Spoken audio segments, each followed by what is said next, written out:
Hi everyone, it's Genevieve from Kangaroo Time. Thank you so much for watching the recording of our webinar right now.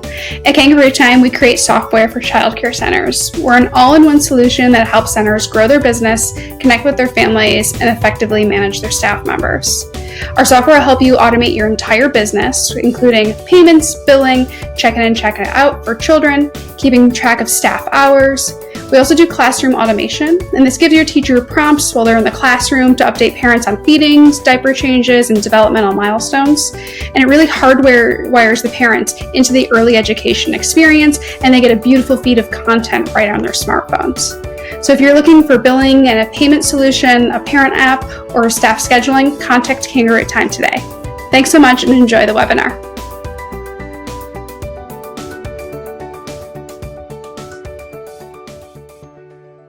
Hey everybody, welcome. We'll get started. I'll start to get going in about 30 seconds, but where's everybody coming in from? And it's been a couple weeks. We miss you guys. Seemed like for all of April, May, and June, we were doing this twice a week. Hey, Amanda from Washington.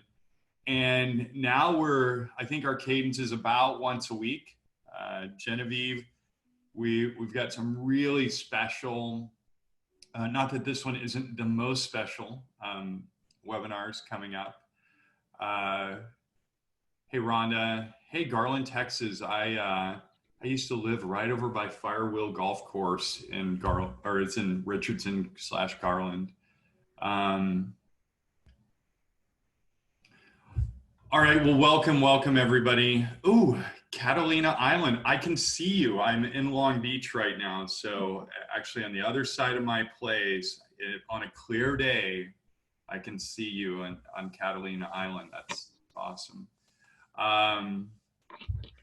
All right, guys. Well, thanks for joining. My name's Scott Wayman. I'm the founder and CEO here at Kangaroo Time. Thank you so much for joining our webinar today with Shira Leibowitz. She's the CEO at Discovery Village Childcare and Preschool.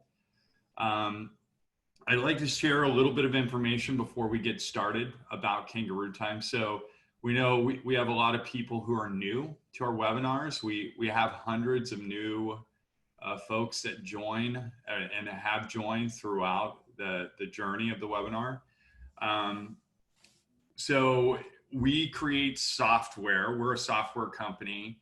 And what we do is we build an all-in-one software platform.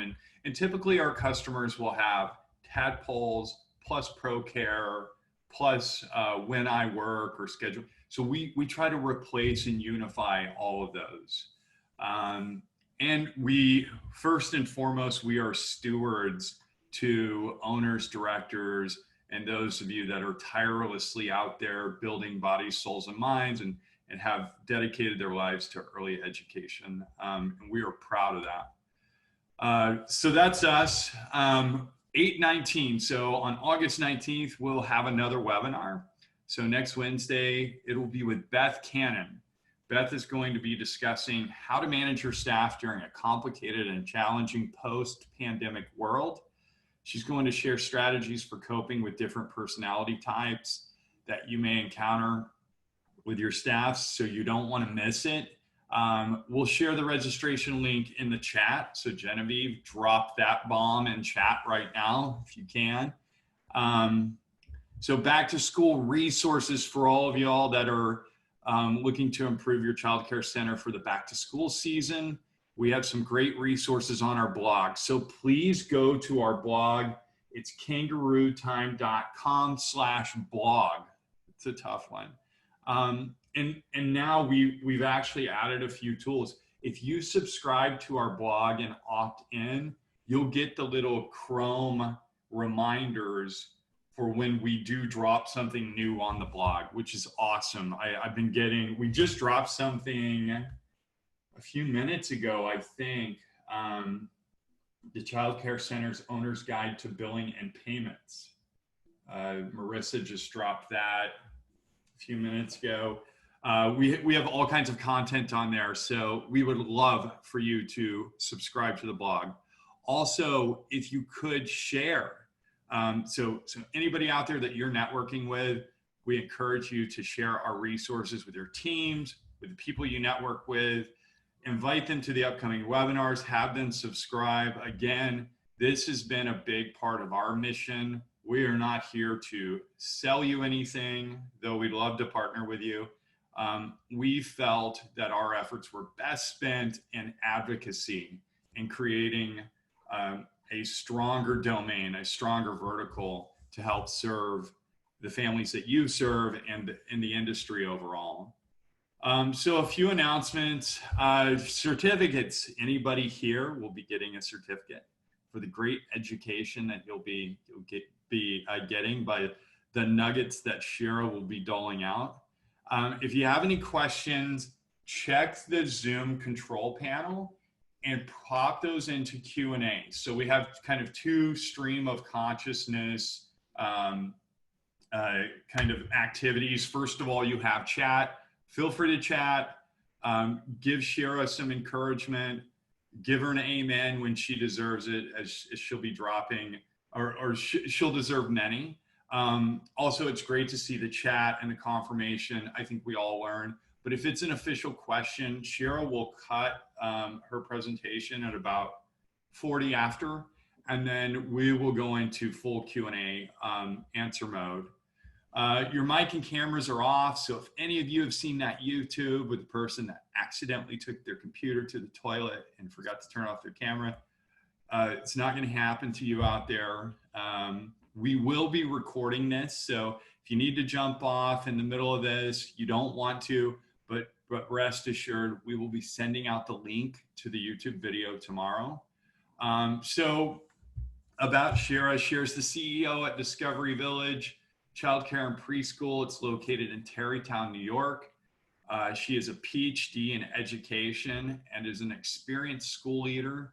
She is also the author of Coach Approach to School Leadership, Leading Teachers to Higher Levels of Effectiveness, which details coaching teachers. Shira's been working with childcare centers regionally and nationally on how to navigate the health, financial, and educational challenges facing early childcare centers during COVID-19. Thanks for being here with us, Shira. Today, we're going to discuss how to support teachers through major transformations we are experiencing as a society by using strategies and tools. And Shira, with that, I will hand it over to you. Thank you for being here, and I'll be back for the Q&A and discussion session.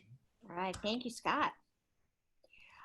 So welcome, everybody. It's a pleasure to be here. We're going to talk about wellness and support for teachers during these challenging times. Some of us have been back at work through the pandemic. Some of us are coming back to work. And in doing so, we're going to really try to define what wellness and what support might mean and might look like. So we're going to start out talking about how are you feeling and check-ins for yourself, first of all, and then for your colleagues and those you supervise. There are so many emotions surfacing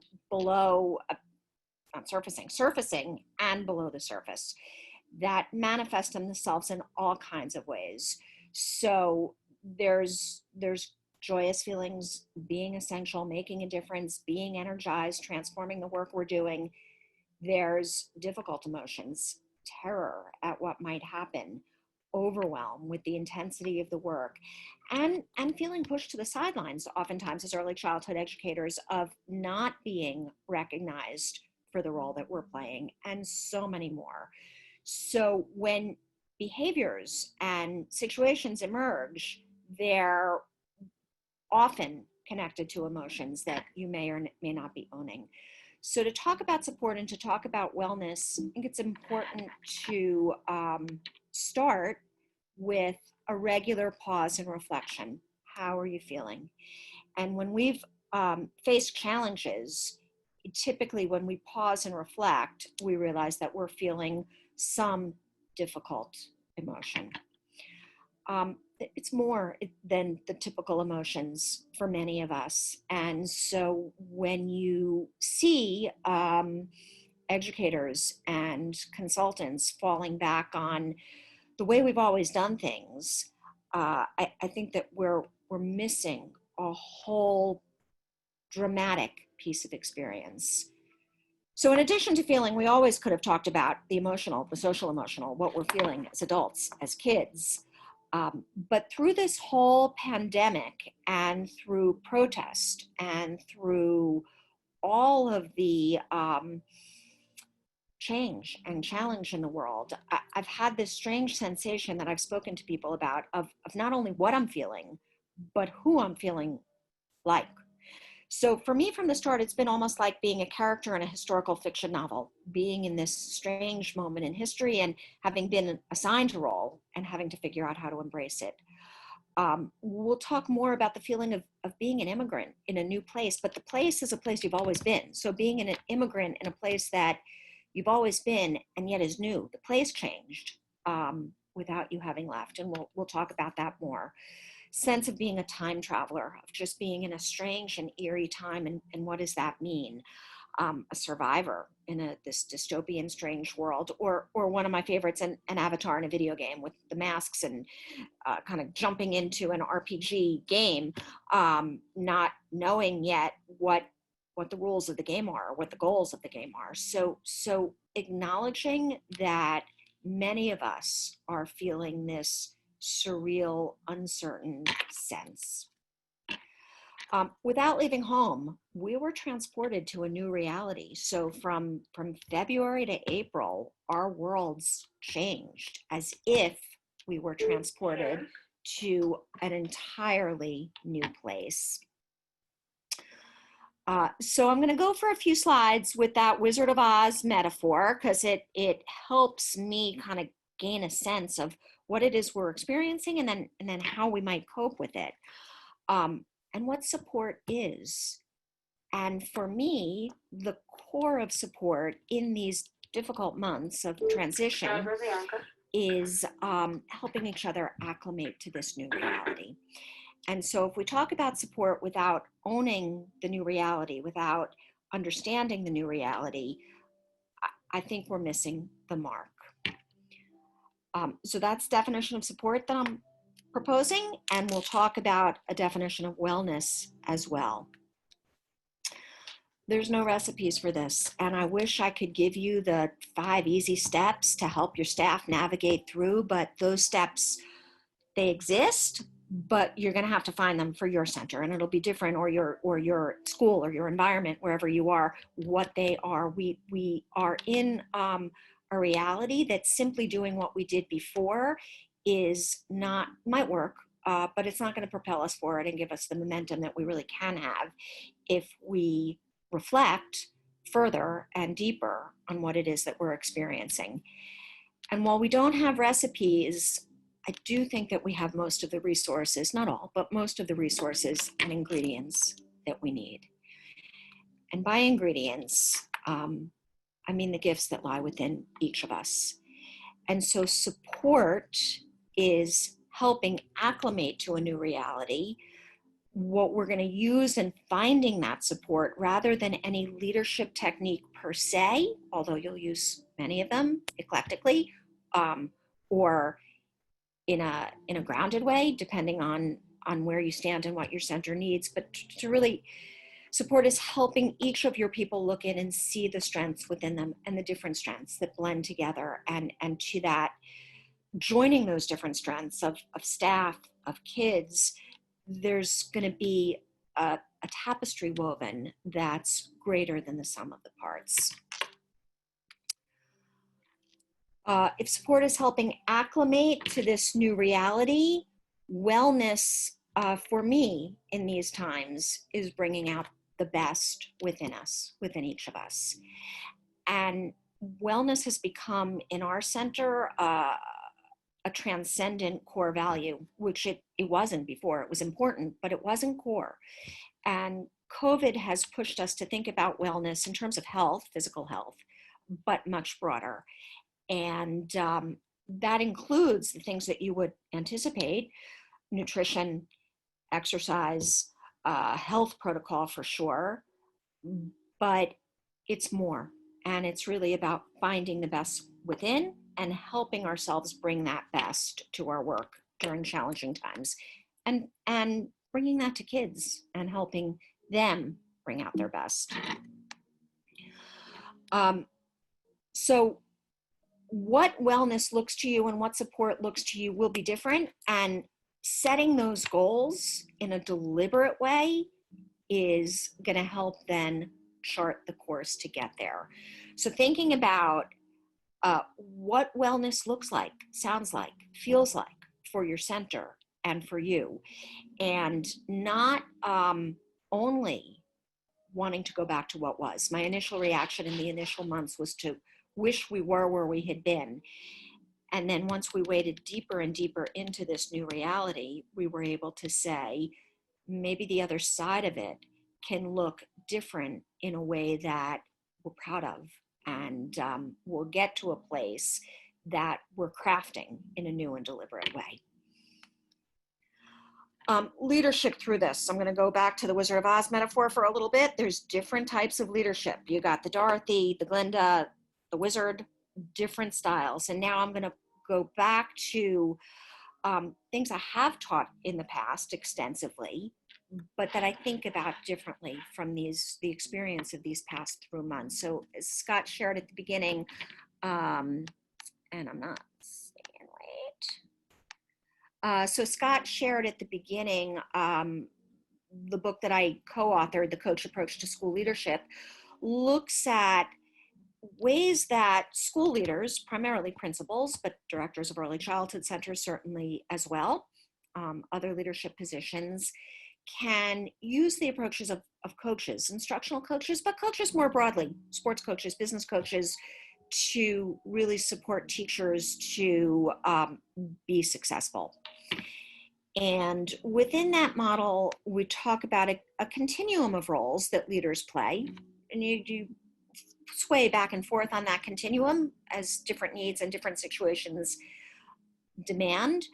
But we talk about real professional growth and real quantum leaps forward happening when you can focus in this coaching role. So there's the role of the team captain in there with your people, working, needing, wanting to walk the journey with your people to get to where you're going. Think Dorothy with the Scarecrow, the Tin Man, and the Cowardly Lion. She's first on the journey. She needs to take that journey as much or more than all of them. And that's a role, and it's an important role to play. And there are people in our schools and in our centers who we need to play that role, and we all need to play that role sometimes. There's the judge. That in the principal world is the evaluator, gives formal evaluations, has responsibility for hiring and firing, deciding who's going to be in the center, making decisions about people's livelihoods. That has to happen as well. In this reality, the judge for me is reality. And it's in some ways, you can contend with it, and in some ways it's random and frightening. So COVID, financial constraints, the health constraints, the financial constraints, so much of it is out of our control. And yet it's judging us, it's evaluating us. We have to face it. And then there's the coach in the middle. And so think Glinda with a sense of what has to happen, dropping in and pulling out, and standing on the balcony and seeing what's happening and giving the supports for others to make it through this journey. So standing in that role of coach and pulling out the skills, designing a team, helping individuals become a team, and helping that team achieve the goals that are set is a place to be. And there could be many more conversations about the specific techniques to do that, some of which are similar to pre-COVID, and some of which I think we have to, in a creative, adaptive, flexible ways, redesign. A coaching mindset remains, and that requires humility and curiosity. And humility and curiosity remain core to this process, and that, for me, hasn't changed and has become deeper. So that is a quote from the book. We don't know the answers. We don't even know all the questions. And so remaining humble and open and curious about what's happening in our center for our staff, for our families, for our kids, helps us figure out even what the goals are and what we want to accomplish, and give that support and get closer to that wellness that we're striving for. We have in these times a really powerful opportunity to be reborn. Centers in some sense, and schools in some sense, died. We shut down. We didn't fully die, but we were on life support. And in that shutting down, as we reopened, we had an opportunity that rarely comes, and continue to have that opportunity that really comes, to, through the constraints and through the challenges, really redesign in very deliberate ways for each individual in our communities and for our communities, our centers themselves more broadly. Setting those goals is key. What do you want to accomplish? We're torn in so many ways. Should we stay open? Should we stay closed? When should we open if we've closed? Should we take in school-age children? Should we do virtual learning?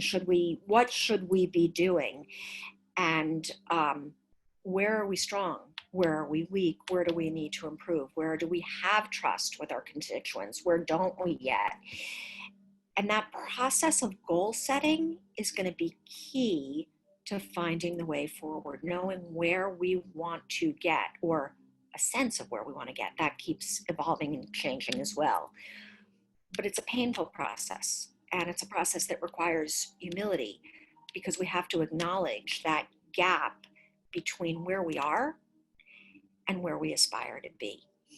And that becomes most powerful when it's done without complaint, without blame of each other or of the circumstances in which we find themselves. That just is reality. And figuring out how capable we are of navigating it to get through to where we want to be, to emerge as who we want to be, is really vital. I want to talk about feedback, goals and feedback, which remains similar to what I've taught in the past, and takes on, I think, a heightened sense of relevance. Feedback, this definition of feedback, so we talked about a definition of support as being helping to navigate through this reality. Wellness is becoming the versions of ourselves we're trying to choose to be. Feedback is really key, and feedback, Grant Wiggins is the author of, he passed away several years ago, he's the author of Learning by Design, and it's a particular approach to learning that was embraced in many K-12 schools. He talked about feedback as something very specific. Feedback is often used to describe lots of comments made after the fact: advice, praise, and evaluation. It's typical. So I want to give you some feedback. If you hear those phrases, you're typically, what you're going to hear or say, if you're giving the feedback, or hear, is critique or advice, or typically something that you did wrong or could do better. Technically speaking, according to Grant Wiggins, is that that's not feedback. Feedback is really information on how we're doing in efforts to reach a goal. The information can come from a variety of sources. It's data. So finding ways to track our course and measure our project with feedback that is non-judgmental, it simply is, helps us really guide us on that journey. And so setting up goals and setting up ways that we're going to collect feedback, organic, authentic feedback, is really, really key. And then we've got it, things are changing all the time. There are going to be hard days, there are going to be great days. Keeping your finger on the pulse and responding to challenges and successes quickly and with heart with compassion, with understanding, without judgment of ourselves or others is going to be really key. So something that I'm proud of in our center is that as we've faced these challenges that all of us have faced, we've been really good at identifying the small problems and tending to them seriously before they become larger. And a statement that we keep using is, it works, it'll work until it won't. And when it doesn't, we'll fix it and it'll keep changing. So that sets the framework of expecting the bumps and not being derailed or overwhelmed by them, but understanding that they're going to happen and being able to confront them with calm. Collect that feedback, respond to that feedback, make adjustments and repairs regularly. That maintenance averts crisis and helps us in these times of lack of wellness, health, finances, cultures, as parents don't know whether to send their kids, not to send their kids, or know but have different opinions. We're moving towards goals that we had in the past and new goals that we're setting, and it's going to take a lot of adjustment, repair, tending to along this journey as we go. And finally, celebrate what we're overcoming and what we're accomplishing, and giving praise where it's due. A quick thumbs up, a smile, but acknowledging and recognizing and making note of how far we've come, and making that really transparent and really joyous in as you move towards the goals that you've set and moving towards creating your centers as the places of support and wellness in the ways that you define them. And with that, we can turn to some questions and some conversation. So thank you all for taking this journey, and I look forward to ongoing learning with you moving forward.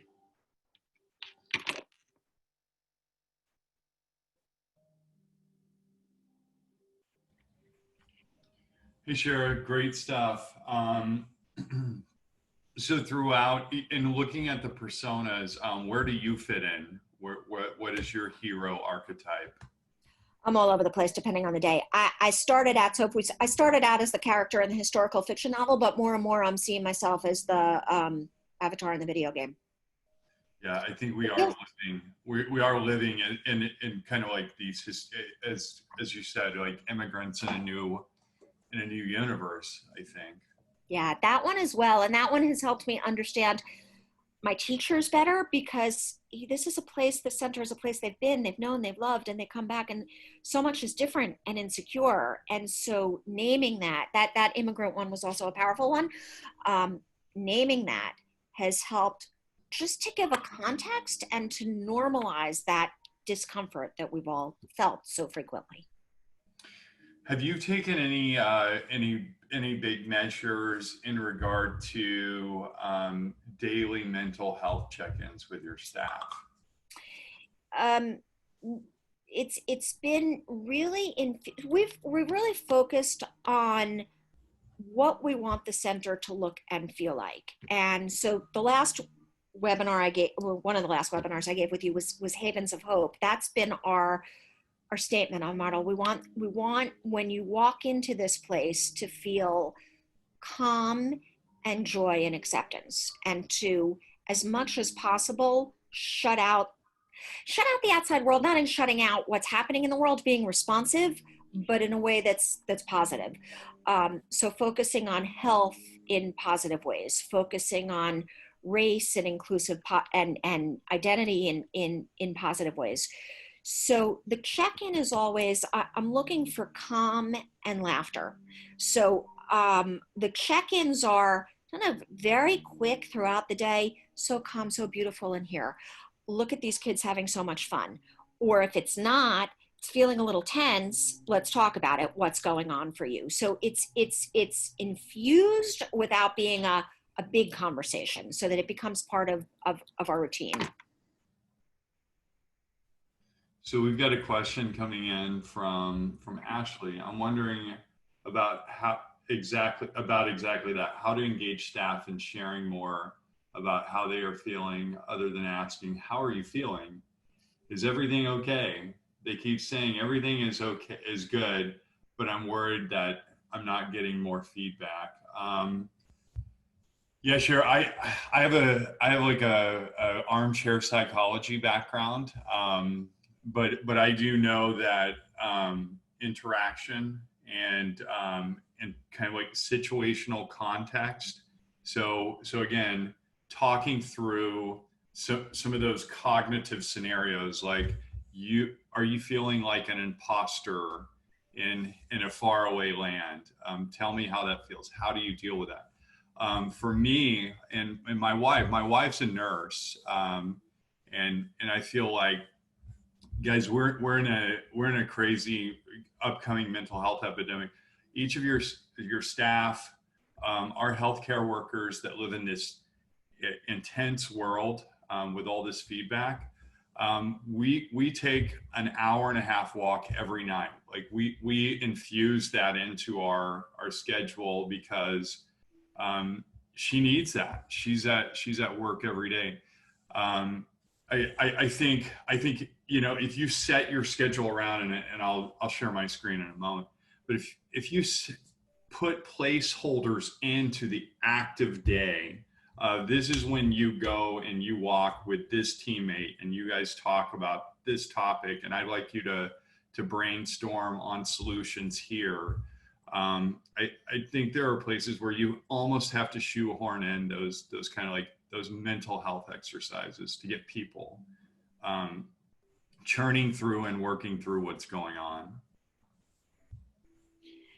Yeah, for sure. I think this is so much about not necessarily explicit "how are you feeling," um, because but more, we don't even know how we're feeling. It's not even that we don't want to answer the question. I think so often we can answer the question, but it's noticing mood and tone and feel. And I think pointing out when it looks really good. It looks so happy in here. It looks so calm in here. And then when it's not, saying um, in a non judgmental way, "Can I jump in and help you a little bit? Do you need a 10-minute break?" Um, Something like that. It just jump in, and then later, "God, this is so hard for me. Is it hard for you too?" You know, do you need a mask break? It just gets tight. Do you need to go? I'll, you know, go breathe, take 5 minutes, that kind of thing. Building that trust, not oversharing, but sharing. I get stressed out with all of this. I get thrown loops. I get overwhelmed with this. I think frees up people to embrace their own discomfort, but it's going to be unique for each person. There's no, as noted, no recipe for this. It's being attuned to the undercurrents. Yeah, and again, I think the theme is being in touch with how you cope with anxiety and being upset. Um, as you were saying, our performance in the classroom, there's an underlying readiness that has to be there. So you have to be equipped. But again, I don't think any measure or any experiment is too lofty, too crazy, too googly. You know, like if you've seen any of the kind of like the fantastic representations of the engineers playing ping pong all day and having meals at their disposal and going out and playing uh, you know, the Hogwarts Olympics. I don't think anything is out of the frame when it comes to trying to infuse great mental health. For us, you know, we do a lot of team building when we're together. We miss that. I miss it. I think, you know, for our teams, we're so isolated now. I think there should be a lot of gratitude in being able to interface with people every day.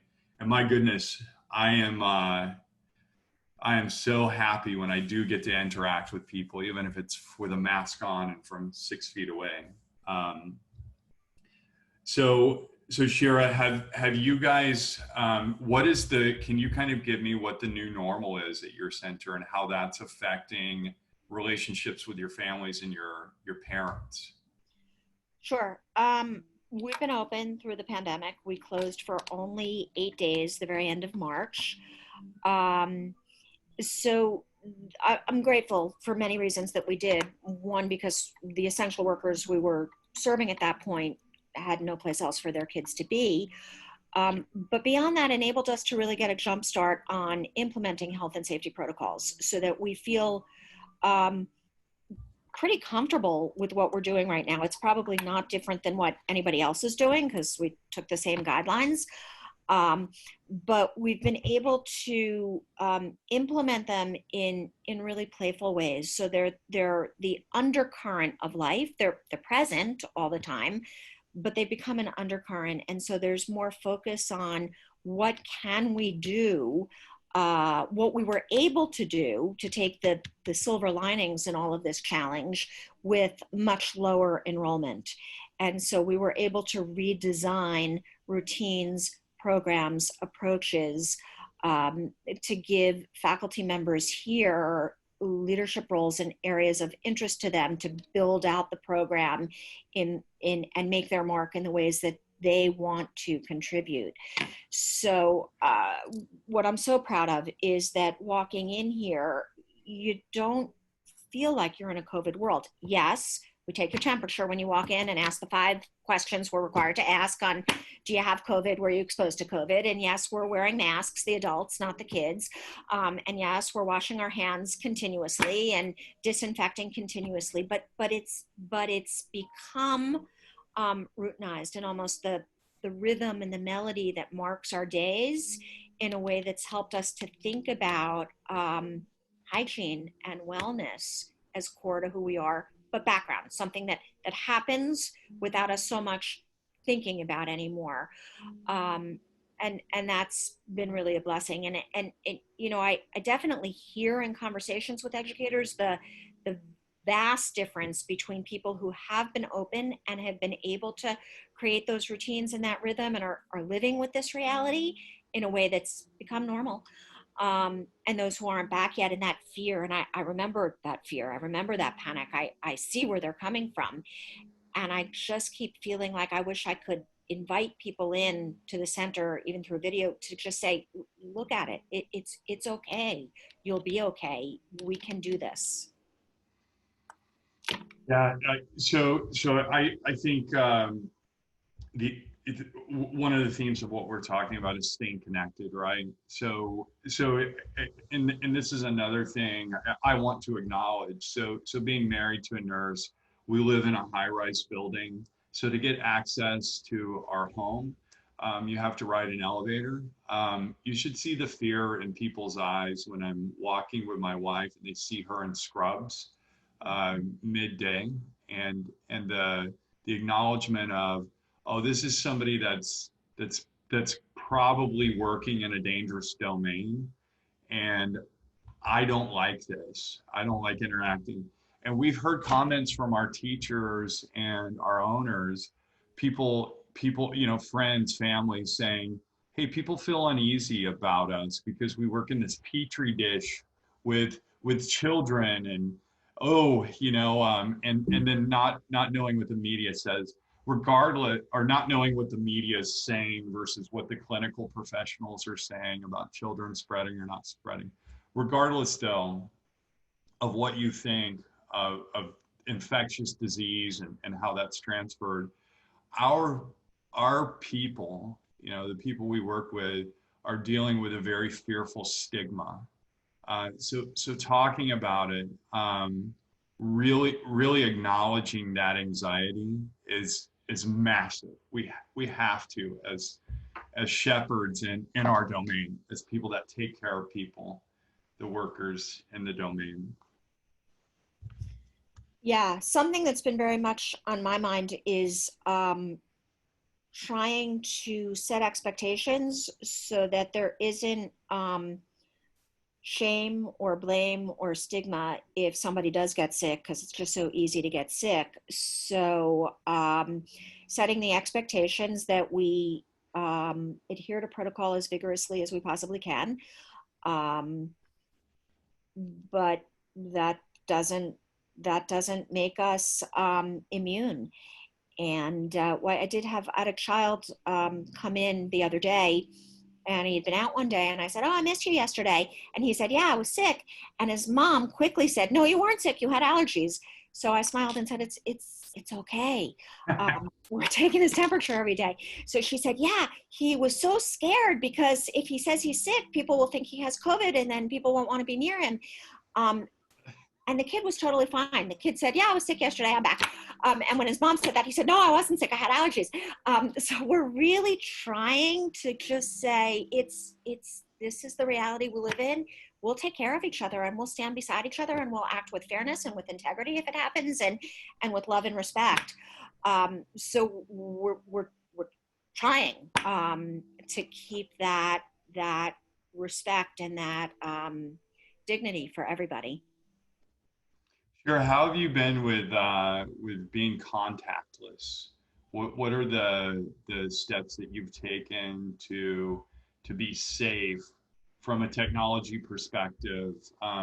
What are some of the things you've tied up within the business to assure that the interchanges you have with your staff and your families are as safe as they can be?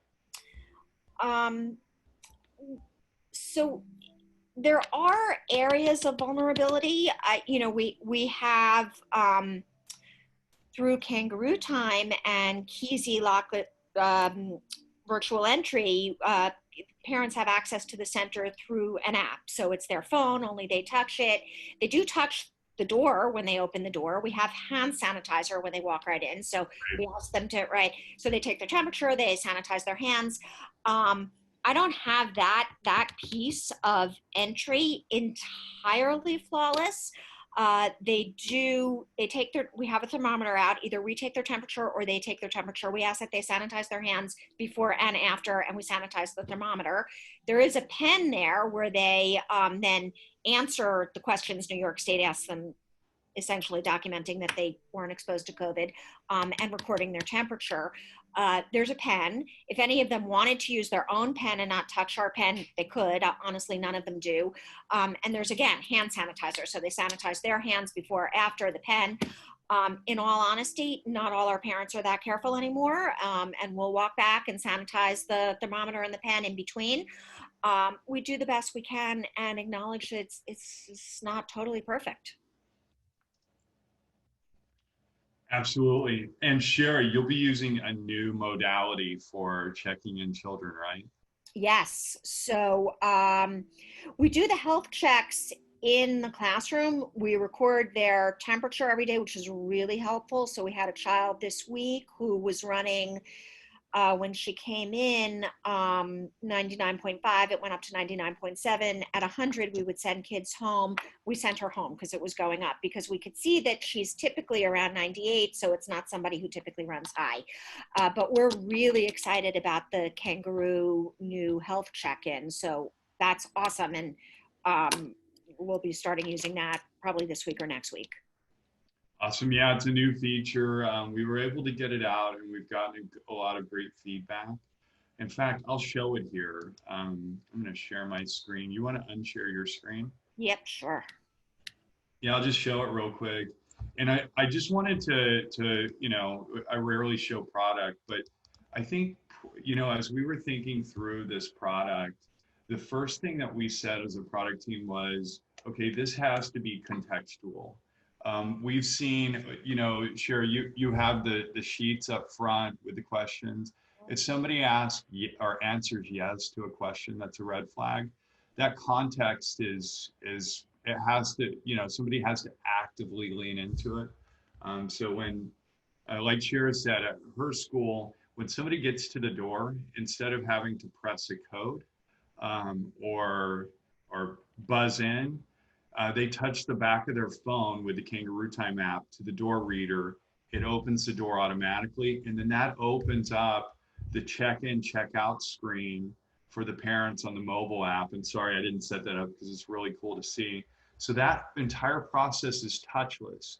Not only does it allow parents to answer questions at the time of drop-off, but it also, it will send, and Shira, you could lock your doors down with Kisi so parents couldn't enter the door. Yes. So, and when they do check in with Kangaroo Time, it will send a message to the classrooms, letting the teachers know that students are inbound, the bouncing kangaroos, and then also to the director at the front desk that somebody's at the door. So many of our centers have said, we're doing shoe checks, there's too much traffic coming in.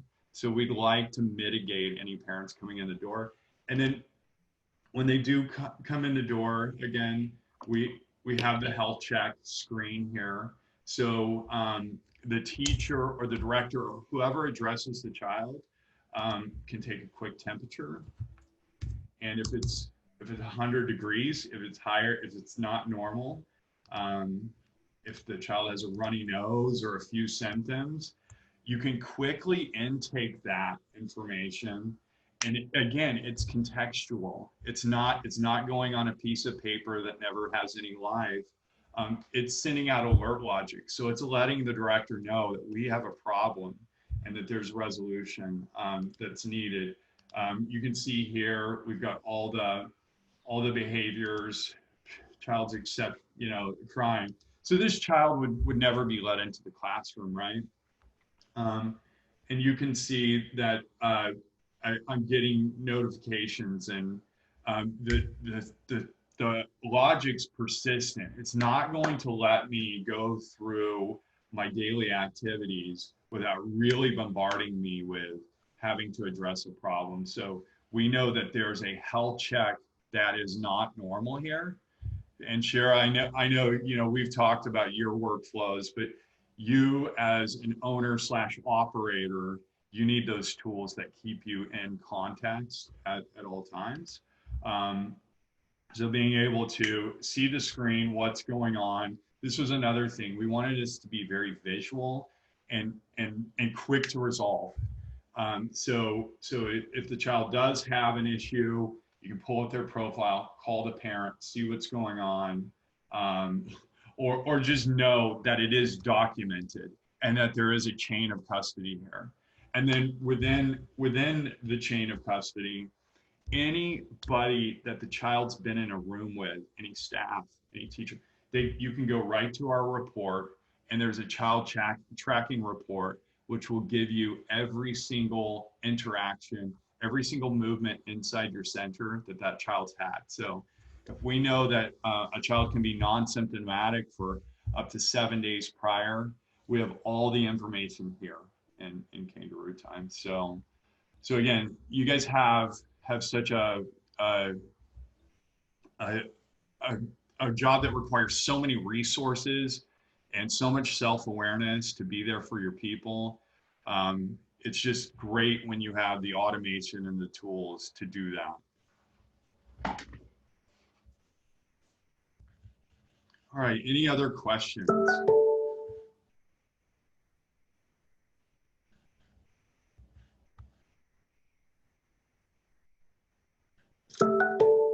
Genevieve. No, we don't have any other questions coming in. Awesome. Okay, so Shira, any closing remarks? No, just it's a great honor to be among early childhood educators at this time. I think it's an unrecognized, unsung story of real service through challenging times. So thank you all. Hey, and Shira, we want to thank you. Shira has been such a big part of our Facebook group called KT Childcare Connect. And Shira, you were one of those that when PPP came down, you had some real challenges. You had gone through, I think, Chase Bank. Mm-hmm. And there were the latency between you putting in your application and getting any feedback. it was like 2 weeks, and the hourglass sands were just fading away. And I remember the panic that we were all like, we were all in this together, in the panic that, and then you dug so deep, and you went and you looked at different alternatives and banks, and then this passion for helping others get their PPP dollars, and then understanding forgiveness, and all the contributions you've made in the Facebook group. Um, we just love you so much. Thank you for everything you've done to contribute. And you've meant so much to so many of those that are on the call, and myself. We really appreciate it. And guys, to get access to things like that, please join our Facebook group. It's the KT Childcare Connect group. Also, I'm proud to say that our YouTube channel continues to grow. We've got over 300 subscribers. That's so small. It's so small for the amount of wealth that's here. Shira, look, here's your Havens for Hope. It's really trending well. It's got 540 views. I loved this session, but there's so much great content from so many thought leaders in early education. You are ridiculous if you're not subscribing and getting alerts on when we post new content. So once again, Shira, thank you so much. We're honored to have you.